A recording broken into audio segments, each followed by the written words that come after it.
Coucou mes chers amis, ici c'est Olga, votre maître en Feng Shui et basé personnel. Alors aujourd'hui on va continuer de parler au sujet de calendrier. Si vous n'avez pas encore vu les trois parties au sujet de calendrier métaphysique, au sujet de calendrier solaire qu'on utilise et en Bazi, astrologie chinoise, et en Feng Shui pour harmoniser notre habitat, pour programmer les dates pour les affaires importantes, pour se protéger pour les choses négatives qui peuvent se passer dans notre vie si on utilise la date non propice, et on va utiliser cette date pour programmer une affaire importante, par exemple le mariage, déménagement, signature très importante, etc., etc.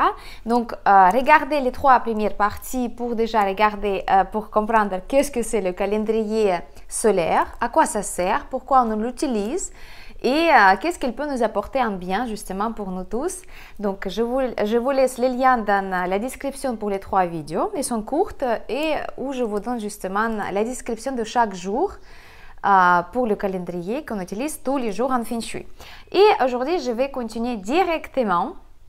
La dernière vidéo, on a terminé avec le jour de succès, le succès qui est la journée très propice pour toutes sortes d'activités. Et après le jour de succès, dans le cycle de calendrier, qui est composé de 12 jours, je vous rappelle, il y a aussi donc, la prochaine journée après le succès, c'est la réception. Donc le nom de la journée, c'est la réception ou bien la récolte, comme c'était utilisé dans différentes traductions. Donc la récolte, c'est une journée qui est très propice pour justement passer votre demande à bon moment vers une bonne personne pour avoir la récolte, donc les résultats propices. Vous pouvez demander de l'aide de la part des autres personnes. Vous pouvez envoyer aussi les documents importants pour avoir la réponse positive de la part des organes, par exemple administratifs. Vous pouvez être sûr que ça ne va pas être le refus. Vous pouvez aussi demander le mariage, au mariage à quelqu'un pendant cette journée-là, parce que la réponse de oui est plus probable que la réponse de non.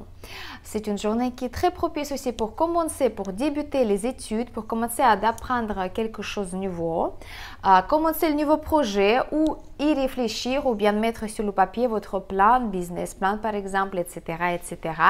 C'est une journée très propice pour commencer un nouveau travail, commencer une nouvelle affaire, débuter une activité et aussi signer un contrat avec quelqu'un. Donc vraiment pour avoir un accord avec quelqu'un.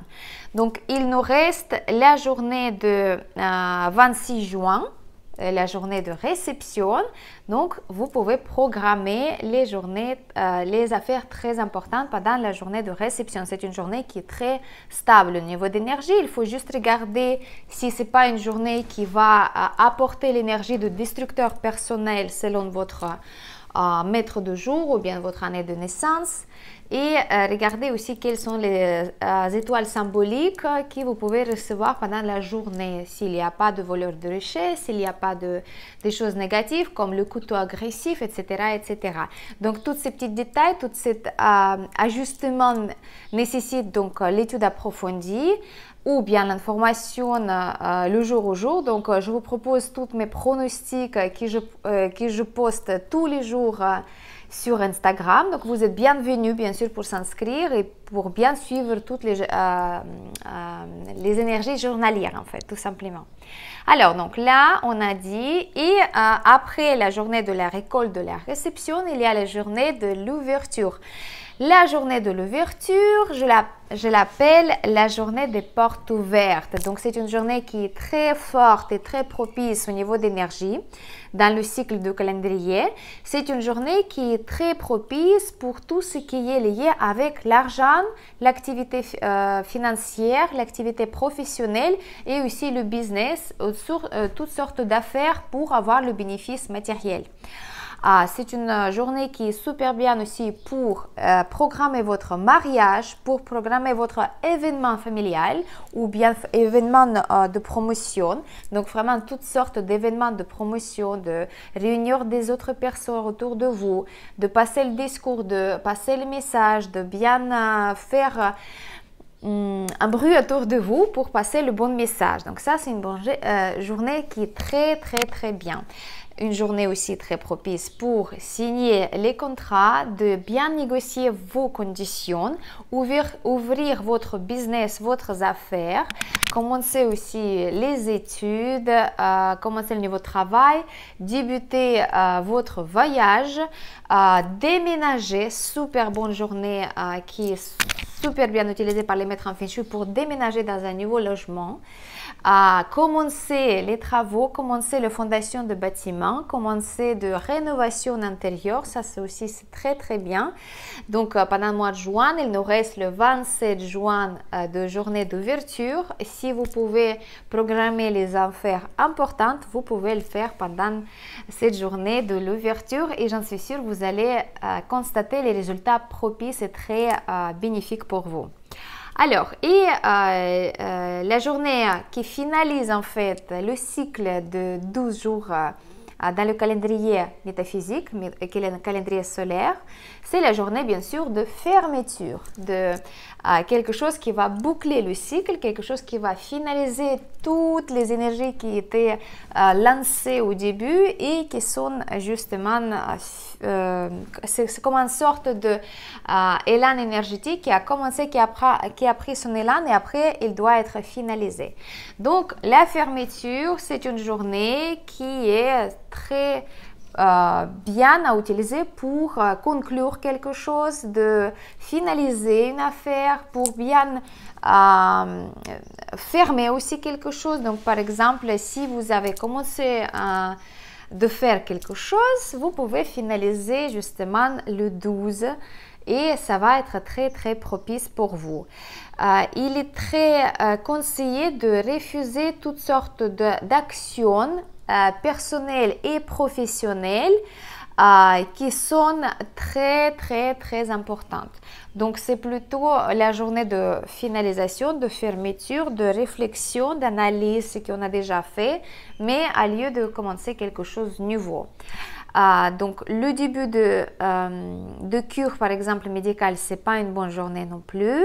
Les débuts des affaires importantes, c'est pas une bonne journée non plus. Et attention, la journée de fermeture, c'est pas très propice. En fait, il n'est pas propice du tout pour visiter quelqu'un qui est déjà malade. Donc si quelqu'un qui, par exemple, c'est un de vos proches, il est dans l'hôpital et vous voulez lui rendre visite, donc vaut mieux de ne pas choisir la journée de fermeture parce que dans cette journée-là, les énergies sont telles que ça va vous inciter d'attraper une maladie qui est autour de vous. Donc, vos défenses, elles vont être faibles et c'est une journée qui est très à risque de prendre quelque chose comme maladie ou bien attraper quelque chose, un virus par exemple, etc., etc. Donc, la journée de fermeture, pas de visite dans les hôpitaux et pas faire visite à vos proches qui sont malades.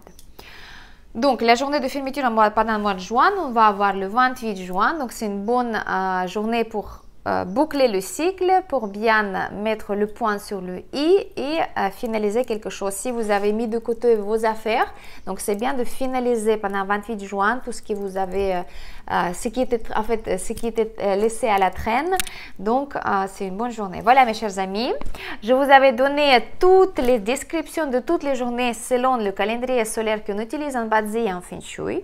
J'espère que c'était très utile pour vous, intéressante et que vous allez utiliser justement ces informations pour votre bien, pour bien programmer avec la conscience vos affaires pour que ces affaires soient vraiment bénéfiques pour vous, qu'elles vous apportent la chance, la prospérité, etc., etc.